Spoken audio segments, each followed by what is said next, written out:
Hey, what's up YouTube? This is the Mermail Master coming at you from the Team Time Riders YouTube channel with a very special card review for you today. Today we're taking a look at the newest secret rare chase card from the Dark Illusions, Pot of Desires. Now a lot of people have been looking to get this card due to the fact that it is an inherent +1. And its effect reads as follows: banish 10 cards from the top of your deck and then draw 2 cards. So at first when you look at it, it's sort of like a pot of greed, but it requires a very, very steep cost in order to be able to use it. By banishing 10 cards, you're not really sure what you're going to be using. So when you're playing a deck that has, so you have to be playing a deck that can really take the cost of that banish. So one of the decks that chiefly uses it at this current point in time is the Blue Eyes White Dragon deck, due to the fact that there's a lot of repeat cards in the deck. You have things such as your alternative dragon, the regular blue eyes, like all of the cards in the decks are really run at 3. So if you're banishing 10 cards from the top of your deck in order to draw 2 from the top, you're not really losing much. This card would not really be that good in decks that require 1-ups, however.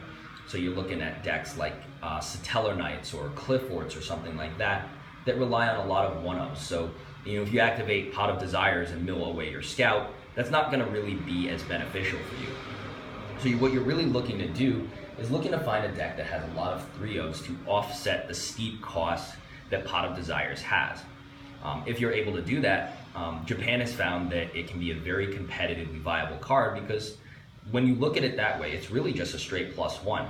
It's like Pot of Greed, except with a ton of extra cost, and you have to be very, very careful how to use it. Another deck that they're running it in is the ABC deck, which is soon to hit the stateside soon. And I'm excited to see how Pot of Desires is going to fit into American style of play. I heard a saying before that in America, we try not to lose, but in Japan, they actively try to win. So really having a card that has a +1 like this, building your deck around that can be something that can be very beneficial for you. The reason that I wanted to talk about Pot of Desires, though, was not because of that, but because I think that Pot of Desires in itself, maybe it's a well-designed card, and then again, maybe it's not. The reason I mention this is because Pot of Desires' Banish 10 effect puts the cards face down, which doesn't allow you to access them at any point in the duel unless you have a card that can specifically revive them.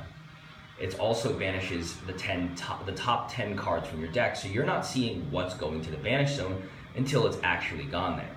Whether or not you think this is a worthy cost in order to go +2 or +1 is completely up to you.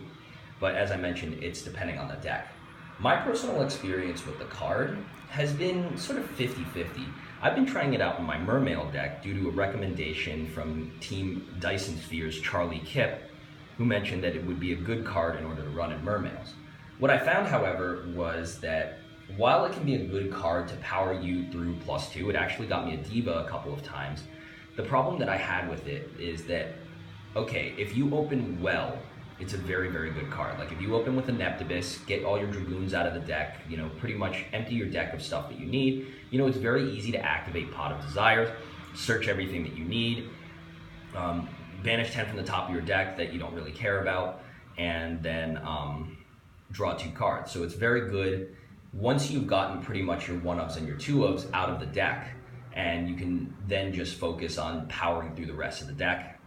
But if it's before you've gotten your stuff, like if you have a terrible, terrible hand and you haven't gotten any plays, trying to power through things to Pot of Desires, I ended up just milling the top 10 cards of my deck, milling 3 Neptibuses and a Diva into my banish zone, and then proceeding to lose from there on out.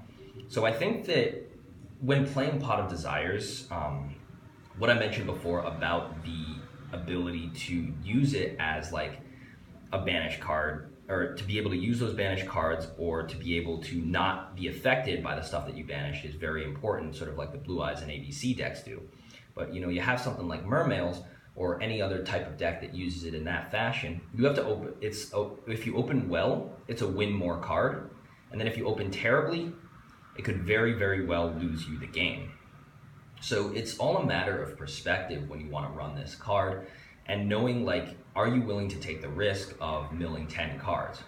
I'm personally very, very split on this card because I think that drawing, I think that a plus one that you can draw is like, there's nothing better than having that +1, and Pot of Greed is banned for a reason.